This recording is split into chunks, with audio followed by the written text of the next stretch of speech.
Recently Tamil Nadu में एक factory का लॉन्च हुआ जिसके बारे में कई लोग इतनी बात नहीं करते। Recently Vietnamese EV car company VinFast ने वियतनाम के बाहर अपना पहला असेंबली प्लांट खोला तमिलनाडु में। Chief minister MK. स्टालिन ने तमिलनाडु के पोर्ट शहर तुतीकुरिन में विनफास्ट की प्रोडक्शन लाइन की पहली गाड़ी पर साइन किया। कंपनी ने वादा किया कि वो 16,000 करोड़ रुपए इन्वेस्ट करेंगे इस प्लांट में, जिससे एनुअली 1.5 लाख गाड़ियां असेंबल होंगी। तो इससे तमिलनाडु को क्या मिलेगा? विनफास्ट के प्रोजेक्ट डायरेक्टर ने कहा, हमारा फोकस है कि आसपास के लोगों को नौकरियां देना। हमने ऑलरेडी 200 से ज्यादा पॉलिटेक्निक स्टूडेंट्स को नौकरियां दी हैं अपनी फैक्ट्री में, और विनफास्ट का दावा है कि प्लांट से कम डायरेक्ट 3,000 नौकरियां क्रिएट होंगी और इनडायरेक्ट हजारों नौकरियां क्रिएट होंगी सप्लाई चेन इकोसिस्टम में। पर ये कोई एकलौती इन्वेस्टमेंट नहीं है जो तमिलनाडु में हुई है। 2024 में यूजान टेक्नोलॉजी, जो ताइवानीज इलेक्ट्रॉनिक्स कंपनी फॉक्सकॉन का हिस्सा है, उन्होंने 13,000 करोड़ रुपए इन्वेस्ट करे तमिलनाडु में आईफोन के कंपोनेंट्स बनाने के लिए। फॉक्सकॉन की मेन कंपनी तो श्री पेरम्बदूर में ऑलरेडी काम कर रही है, जहां उन्होंने 40,000 से ज्यादा जॉब्स क्रिएट करी हैं। इसके अलावा आरजी ग्रुप ने अपना फाइबर प्लांट सेटअप किया है, और जीमैक मल्टी लेयर पीसीबीज और रेडार सिस्टम्स बना रहे हैं। अब इसका अंजाम क्या है? फाइनेंशियल ईयर 2024-25 में तमिलनाडु हमारे देश में इकलौती स्टेट है जिसकी डबल डिजिट इकोनॉमिक ग्रोथ हुई है 11.2%, जबकि महाराष्ट्र की 7.3, कर्नाटका की 7.4 और उत्तर प्रदेश की 9% हुई है। 20 साल पहले तमिलनाडु की इकोनॉमी पाकिस्तान की इकोनॉमी का 1/3 होती थी।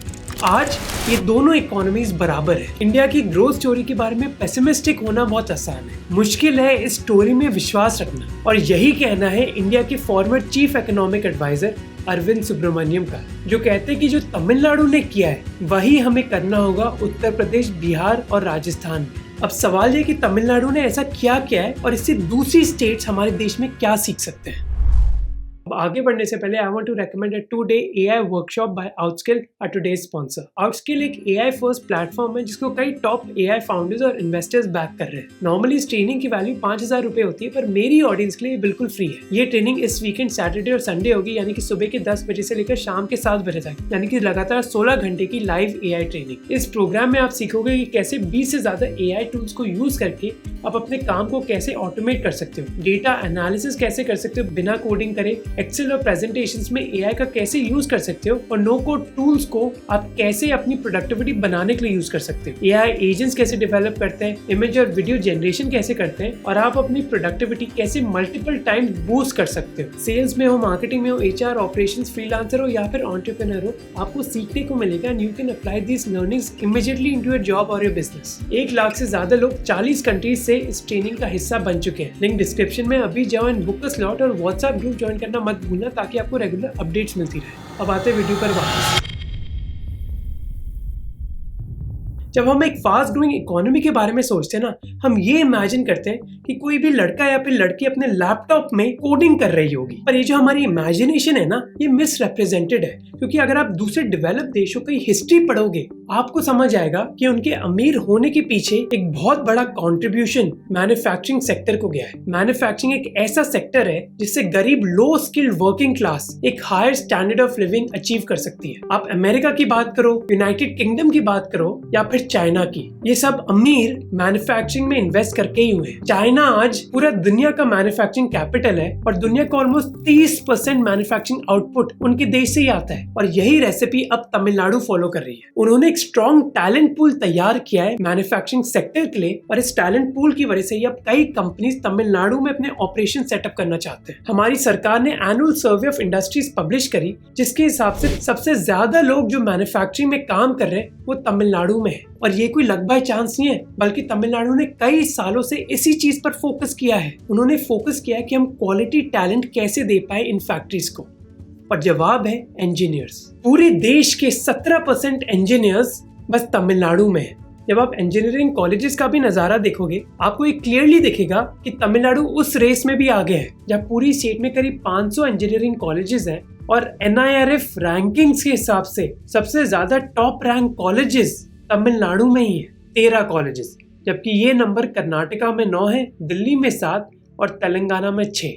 और इंजीनियरिंग कॉलेजेस तो एक तरफ है, दूसरी तरफ तमिलनाडु ने पॉलिटेक्निक्स और ITIs पर फोकस किया है। ITIs यानी कि इंडस्ट्रियल ट्रेनिंग इंस्टीट्यूट्स ऐसे इंस्टीट्यूट्स हैं जहां हमारे देश के ब्लू कॉलर वर्कर्स को ट्रेनिंग दी जाती है, चाहे वो एक कारपेंटर हो या फिर इलेक्ट्रिशियन। और ऐसे इनिशिएटिव्स की वजह से उन स्टूडेंट्स को मौका मिलता है जो IIT तो नहीं गए पर उतना ही जज्बा है उनमें। जैसे रेवती, जिनके माँ बाप गाड़ी चलाते हैं और सब्जी बेचते हैं। उन्होंने एक सरकारी अपस्किलिंग कोर्स किया बिजनेस एनालिटिक्स में और आज तमिलनाडु की एक फैक्ट्री में काम कर रही है। या फिर अनुश्री, जो तिरुपुर शहर के एक टेलर की बेटी हैं। उन्होंने क्लाउड कंप्यूटिंग का कोर्स किया और अब तमिलनाडु की ग्रोथ स्टोरी में इन्वॉल्व है। सबसे इंटरेस्टिंग चीज जो तमिलनाडु की ग्रोथ स्टोरी के बारे में है वो है कि अगर आप उनकी फैक्ट्रीज में जाओगे ना तो कई फैक्ट्री वर्कर्स महिलाएं हैं।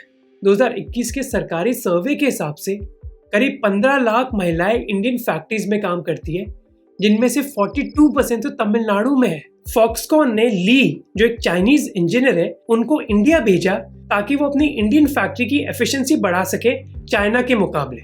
जब ली फैक्ट्री के अंदर घुसे तो उन्होंने देखा कि हर चीज उनकी चाइनीज फैक्ट्री की तरह ही है, इक्विपमेंट हो, फैक्ट्री का लेआउट हो, पर एक चीज बहुत अलग है कि जो वर्कर्स हैं वो ऑलमोस्ट सारी महिलाएं हैं। फॉक्सकॉन की तमिलनाडु फैक्ट्री में करीब 40,000 वर्कर्स में से 35,000 महिलाएं हैं।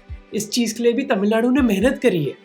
उन्होंने अर्बन इंफ्रास्ट्रक्चर बनाया, सेफ ट्रांसपोर्ट प्रोवाइड किया है, अच्छी एजुकेशनल फैसिलिटीज और चाइल्ड केयर सपोर्ट के साथ साथ सेफ अकोमोडेशन और हेल्थ केयर दिए महिलाओं को। विष्णु वेणुगोपाल, जो CEO है गाइडेंस कंपनी के, वो कहते हैं कि स्किल्ड महिलाएं आपको तमिलनाडु के रूरल एरियाज में भी मिल जाएंगी, जिसकी वजह से महिलाओं के बीच इतनी हाई एम्प्लॉयमेंट है इधर।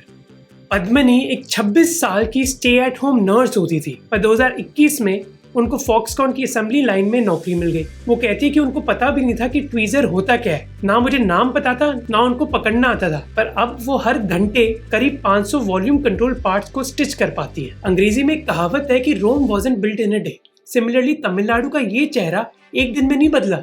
जब आप इंडिपेंडेंस के दौर पे जाओगे तब तमिलनाडु में बस 18% लिटरेसी रेट थी। तमिलनाडु का नक्शा बदला के कामराज ने, पर आप मानोगे नहीं कि इस रेवोल्यूशनरी पॉलिटिकल लीडर ने खुद स्कूल पार नहीं किया, पर शायद इसीलिए वो जानते थे कि उनको ये अपॉर्चुनिटी दूसरे को देनी होगी। और उन्होंने ये भी कहा कि स्कूल एजुकेशन फ्री होगी, इससे अगर कोई परिवार गरीब भी है वो भी अपने बच्चों को स्कूल भेज सकते हैं। पर थोड़े टाइम बाद उनको ये बात रियलाइज हुई कि बस स्कूल फ्री करने से और नए स्कूल बनाने से कुछ नहीं होगा, क्योंकि कई बच्चे स्कूल नहीं आ रहे भुखमरी की वजह से। और इसीलिए 1956 को उन्होंने mid day meal scheme launch करी। स्कूल बच्चों के लिए फ्री लंच और इम्पैक्ट इमीडिएट था। अब बच्चे स्कूल आने लगे। इस स्कीम को फिर मानो पूरे देश ने अडॉप्ट किया और देश की एजुकेशन सिचुएशन बदल गई। इस स्कीम के लॉन्च होने के बाद कामराज को एक नया नाम दिया गया, कल्वी थंथई, यानी कि फादर ऑफ एजुकेशन। और पॉलिटिक्स के बारे में इंटरेस्टिंग चीज ये है कि जब आप एक हाई स्टैंडर्ड डिलीवर कर देते हो ना, तो आने वाले पॉलिटिकल लीडर्स भी उसी स्टैंडर्ड को मीट करते हैं। इसकी वजह से जब जयललिता चीफ मिनिस्टर बनी, उन्होंने फ्री बाइसिकल स्कीम लॉन्च करी ताकि स्कूल्स की एनरोलमेंट रुकी ना। उन्होंने Tamil Nadu skill development corporation launch किया ताकि नौजवान को ढंग की ट्रेनिंग मिले। बस 1-2 साल की बात नहीं है, तमिलनाडु ने मानो 20-30 साल से एजुकेशन और हेल्थ में इन्वेस्टमेंट्स करी है। TRB राजा, जो तमिलनाडु के इंडस्ट्री मिनिस्टर हैं, उन्होंने ये कहा था कि हमारा फोकस इन्वेस्टमेंट से ज्यादा नौकरियों पर है। हम उन कंपनीज को प्रेफर करते हैं जो नौकरियां क्रिएट करेंगी। IVP सेमी के CEO राजा मणिकम ने तमिलनाडु के बारे में कहा कि स्टेट के नौजवानों के पास इंग्लिश स्पीकिंग और कॉम्प्रिहेंशन स्किल्स है, जिसकी वजह से वो लीडरशिप रोल्स ले पाते हैं।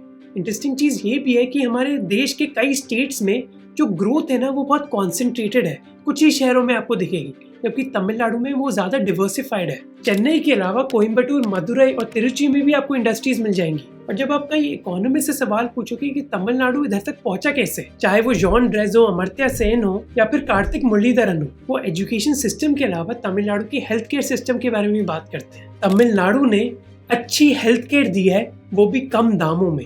जब सेंट्रल सरकार ने कहा कि वो प्राइमरी हेल्थ सेंटर्स के लिए पैसा देंगे, तो तमिलनाडु ने इन प्रोजेक्ट्स को एग्जीक्यूट किया। उन्होंने लोकल इम्यूनाइजेशन प्रोग्राम्स लॉन्च करे, महिलाओं के लिए मैटरनिटी केयर के प्रोग्राम्स बनाए, और इसी वजह से इन्फेंट डेथ रेट के मामले में तमिलनाडु दूसरे नंबर पर है हमारे देश में। तमिलनाडु ने दूसरे स्टेट्स के मुकाबले मिलेनियम डेवलपमेंट गोल्स कई समय पहले अचीव कर लिए। और देखो, स्टैटिस्टिक्स बताना आसान है, मेन चीज ये है कि तमिलनाडु के पॉलिटिशियंस ने अपने स्टैंडर्ड्स गिरने नहीं दिए। मोनिका दास गुप्ता ने वर्ल्ड बैंक के एक आर्टिकल में लिखा कि तमिलनाडु सरकार ने इंश्योर किया कि जो उनकी पॉलिसी है वो ज्यादा बदले ना, जिससे स्टेट अच्छी लॉन्ग टर्म प्लानिंग कर पाए। तो तमिलनाडु के लोगों के अलावा भी हमें श्रेय देना चाहिए उनके पॉलिटिशियंस को, और इससे हम बहुत सीख सकते हैं।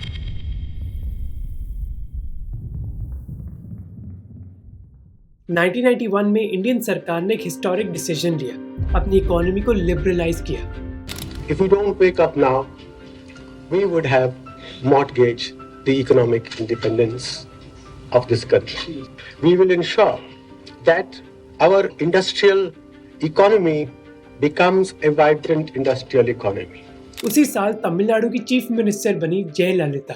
जैसी हमारी इकोनॉमी खुलती है, एक सेक्टर है जिसमें बहुत ज़्यादा पोटेंशियल है, ऑटोमोबाइल्स। आप इस इंडस्ट्री के इनोवेशन के बारे में इस बात से अंदाज़ा लगा सकते हो कि सबसे बड़ी चीज़ जो इस इंडस्ट्री में हुई है वो है 1983 में मारुति 800 का लॉन्च। मेरा सपना मेरी मारुति, मेरा सपना मेरी मारुति। जो इंडियन गवर्नमेंट और एक जापानीज कंपनी सुजुकी के बीच में एक जॉइंट वेंचर है। 10 सालों तक मानो कुछ हुआ ही नहीं। फिर 1991 के बाद मानो एक बड़ा डिसीजन लिया गया। फोर्ड ने अनाउंस किया कि वो इंडिया में आएंगे और उन्होंने महिंद्रा एंड महिंद्रा के साथ टाई अप किया इस एंट्री के लिए। फोर्ड ने अपनी टीम 3 शहरों में भेजी ये देखने के लिए कि उनको अपना प्लांट कहाँ लगाना चाहिए, गुड़गांव, पुणे या फिर मद्रास जो अब चेन्नई में है। पर फोर्ड का कहना था कि यार मद्रास हमारे लिए सही नहीं है क्योंकि मार्केट तो नॉर्थ और वेस्ट इंडिया में है, तो हम उधर ही देखेंगे। पर मद्रास में स्किल्ड वर्कर्स, इंजीनियर्स, एक अच्छा पोर्ट और एक मजबूत कार पार्ट्स की इंडस्ट्री है। कई ऑटो कंपनीज ऑलरेडी उधर है, जैसे टीवीएस मोटर्स या फिर अशोक लेलैंड।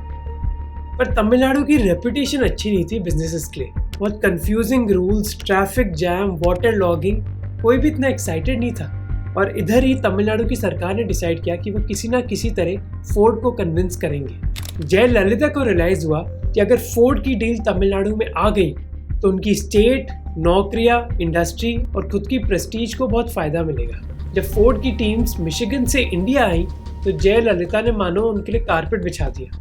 फ्लुएंट इंग्लिश बोली, पूरा डेटा तैयार रखा, महंगे कप्स में चाय पकड़ाई और उनको कभी भी वेट नहीं करने दिया। पूरी वीआईपी ट्रीटमेंट दी सरकार ने फोर्ड की टीम को। सरकार ने उनको 36 एकड़ की ज़मीन भी दी, बस 30 करोड़ रुपए के लिए। रोड, ड्रेनेज सिस्टम और बेसिक इंफ्रास्ट्रक्चर बनाने का वादा भी किया इलाके में, और ये भी कहा कि हम आपको फाइनेंशियल सपोर्ट देंगे आपकी फैक्ट्री के लिए। जितनी मेहनत जयललिता ने करी उतनी मेहनत उनकी सरकार ने भी करी। ऑफिशियल्स ने एक डिटेल्ड प्रेजेंटेशन दी फोर्ड को, उनके 200 से ज़्यादा क्वेश्चंस आंसर करे और कई डिमांड्स को कबूला जो इतनी इजी नहीं है। जैसे फोर्ड की एक डिमांड थी कि प्लांट के 20 किलोमीटर के इर्द गिर्द ज़्यादा धूल नहीं होनी चाहिए। सरकार ने तमिलनाडु के पावरफुल इंडस्ट्रियलिस्ट को भी बोला कि आप भी जाकर फोर्ड से बात करो कि उनको तमिलनाडु में क्यों इन्वेस्ट करना चाहिए। 1 साल की नेगोशिएशंस के बाद 1995 में फोर्ड ने अपनी फैक्ट्री सेटअप करी मद्रास में। और जो चीज़ तमिलनाडु सरकार ने फोर्ड के लिए करी, कुछ समय बाद उन्होंने वही चीज़ ह्युंडई के लिए भी करी। ह्युंडई के लिए भी उन्होंने एक रेड कारपेट बिछाया। अब आता है कहानी में एक ट्विस्ट। ह्युंडई की नेगोशिएशंस के दौरान तमिलनाडु की पॉलिटिक्स को एक झटका लगता है। जयललिता एक बहुत बड़े करप्शन केस में उलझ जाती है। करुणानिधि अगले चीफ मिनिस्टर बनते हैं और वो ये कहते हैं कि वो ह्युंडई को वो चीज़ें देंगे ही नहीं जिनको जयललिता ने वादा किया था। पर करुणानिधि के फैमिली मेंबर और यूनियन कैबिनेट के मेंबर एम मरन ने उनको समझाया कि अगर आपने ये इस कंपनी के साथ किया ना तो अगली बार कोई भी कंपनी किसी भी तमिलनाडु सरकार पर भरोसा करेगी। और ऐसा ही हुआ। करुणानिधि ने कहा कि वो ये चीज़ नहीं करेंगे और जो वादा किया है उसको निभाएंगे। जो गलती वेस्ट बंगाल ने करी टाटा नैनो के साथ और आंध्र प्रदेश ने करी अमरावती के साथ, तमिलनाडु में पार्टी बदलने से सरकार की इंडस्ट्रियल पॉलिसीज नहीं बदली और उल्टा डीएमके और एआईएडीएमके के बीच में एक मानो इनफॉर्मल पार्टनरशिप बन गई कि हम एक दूसरे की इंडस्ट्रियल पॉलिसी को कॉन्ट्रडिक्ट नहीं करेंगे। टाइम्स ऑफ इंडिया ने अपने आर्टिकल में क्लियरली लिखा है कि एम करुणानिधि और जयललिता चाहे कट्टर दुश्मन क्यों ना हो राजनीति के मामले में, पर स्टेट की इंडस्ट्रियलाइजेशन के मामले में टक्कर नहीं करेंगे। इससे बिजनेसेस को भी फायदा मिलता है क्योंकि उनको कंसिस्टेंसी और स्टेबिलिटी मिल जाती है पॉलिसी मेकिंग में। इसीलिए ऑटोमोबाइल्स और इलेक्ट्रॉनिक्स बिजनेसेस जहां इन्वेस्टमेंट के बाद कई साल लगते हैं रिटर्न पाने के लिए, उन्होंने ये माना कि तमिलनाडु में इन्वेस्ट करना बेस्ट डिसीजन है। तीसरी चीज जिससे तमिलनाडु को फायदा मिला वो है नेटवर्क इफेक्ट्स। फोर्ड के बाद Hyundai आई, Hyundai के बाद BMW, Daimler, Renault, Nissan, Mitsubishi और Yamaha। थोड़े समय बाद तमिलनाडु डेट्रॉइट ऑफ इंडिया बन गया और आज दुनिया के टॉप 10 ऑटोमोबाइल हब्स में से एक है। आप खुद सरप्राइज हो जाओगे ये जानकर कि कितने ऑटोमोबाइल पार्ट मैन्युफैक्चरर्स है तमिलनाडु में। आप इस लंबी लिस्ट को ही देख लो। इससे एक मानो पूरा इकोसिस्टम बन गया इस सेक्टर के लिए। इससे अगर कोई नई कार कंपनी भी होगी ना, वो भी यही चाहेगी कि वो तमिलनाडु में इन्वेस्ट करे, क्योंकि हर चीज आसान हो गई है। टैलेंट को हायर करना आसान है, सप्लायर्स को ढूंढना आसान है, और तीसरी चीज है कि सामान डिलीवर करना भी आसान है। चेन्नई 3 बड़े पोर्ट्स के पास है, चेन्नई पोर्ट, एन्नोर पोर्ट और कट्टुपल्ली पोर्ट, जिसके लिए गाड़ियां और स्पेयर पार्ट्स एक्सपोर्ट करना बहुत आसान हो जाता है। पर इस नेटवर्क इफेक्ट में भी ना एक इंटरेस्टिंग चीज है कि ये नेटवर्क सेंट्रलाइज नहीं है बल्कि थोड़ा डिसेंट्रलाइज्ड है। इसका क्या मतलब हुआ? इसका मतलब यह है कि जो इंडस्ट्रियल ग्रोथ है तमिलनाडु में, वो बस 1-2 शहर में कॉन्सेंट्रेटेड नहीं है। 2024 की एक रिपोर्ट के हिसाब से तमिलनाडु का आधा स्टेट डोमेस्टिक प्रोडक्ट 8 अलग डिस्ट्रिक्ट से आता है, यानी कि तमिलनाडु में इकोनॉमिक ग्रोथ बहुत डिवर्सिफाइड है। चेन्नई 12% स्टेट आउटपुट जनरेट करती है, कोयम्बटूर 6% और तिरुपुर, त्रिची और वेल्लोर जैसे शहर 2 से 5%। जबकि कर्नाटका में अर्बन बैंगलोर स्टेट की 36% जीडीपी के लिए जिम्मेदार है। कर्नाटक और महाराष्ट्र में अभी भी ग्रोथ बहुत हेविली कॉन्सेंट्रेटेड है उनकी कैपिटल सिटीज में। अब देखो, मैं ये भी नहीं बोलूंगा कि हर चीज परफेक्ट है तमिलनाडु के बारे में। एक बड़ी इंफ्रास्ट्रक्चर कंपनी के मैनेजिंग डायरेक्टर कन्नन रामास्वामी कहते हैं कि जब साउथ कोरियन कंपनी किया तमिलनाडु में एक प्लांट खोलना चाहती थी, तब तमिलनाडु के सरकारी ऑफिशियल्स ने जमीन की कॉस्ट का 50% घूस में मांगा। और तमिलनाडु में करप्शन की लिस्ट बहुत लंबी है। कई बड़े मिनिस्टर्स के खिलाफ आपको करप्शन केसेस मिलेंगे, जैसे senior DMK leader D Murugan के खिलाफ 2002 और 2011 में करप्शन केस डाला गया कि उनके पास 5 करोड़ के एसेट्स हैं जो उनके पास होने नहीं चाहिए। ट्रायल कोर्ट ने 2007 और 2017 में कहा कि इस केस में कोई प्रॉब्लम नहीं है। तमिलनाडु के एंटी करप्शन ब्यूरो ने इस ऑर्डर को चैलेंज किया मद्रास हाई कोर्ट में, और अप्रैल 2025 में अब ये केस वापस चल रहा है। ऐसा ही कुछ हुआ फॉर्मर AIADMK के चीफ मिनिस्टर E.K. पलनिस्वामी के साथ। करीब 5000 करोड़ के टेंडर पर सवाल उठाए गए। In fact former chief minister Jayalalithaa और उनकी क्लोज साथी शशिकला पर भी ऐसे ही सवाल उठ चुके हैं कि उन्होंने चेन्नई में अपने पोस्ट गार्डन घर को मनी लॉन्ड्रिंग के लिए यूज किया। तो बात यह है कि तमिलनाडु में करप्शन के बावजूद उधर काम चल रहा है। इनफैक्ट मैंने रिसेंटली एक ट्वीट पढ़ा कि करप्शन आपको हर जगह करना पड़ता है, तमिलनाडु में बस वो करप्शन एफिशिएंट है, एक जगह पैसा देना पड़ता है, जबकि दूसरी स्टेट्स में आपको 2-3 जगह देना पड़ता है। यही तो खास बात है इंडिया की। पर देखो, मैंने वीडियो स्टार्ट किया था ऑप्टिमिज्म के टोन पर, तो वो टोन चेंज नहीं करते। फैक्ट ये है कि Tamil Nadu has shown rest of Indian states that you can grow at double digit growth, कि हम फैक्ट्रीज बना सकते हैं, हम इंजीनियर्स को नौकरियां दे सकते हैं, और हम महिलाओं को भी लाइवलीहुड दे सकते हैं। जिस तरह तमिलनाडु में 2 पॉलिटिकल पार्टीज ने एक दूसरे के साथ कंपटीशन किया कि कौन कितना आगे लेकर जा सकता है अपनी स्टेट को, वैसा ही कंपटीशन हमें चाहिए इंडियन स्टेट्स के बीच। हमें चाहिए गुजरात, महाराष्ट्र, आंध्र प्रदेश, उत्तर प्रदेश, बिहार, पंजाब, हरियाणा, उत्तराखंड, सिक्किम, असम जैसी स्टेट्स एक दूसरे को बोले कि हम इनसे क्या सीख सकते हैं और क्या बेहतर कर सकते हैं। और जब ये हो जाएगा, then India can truly become Viksit Bharat. And don't forget to check out Outskill, description में लिंक है।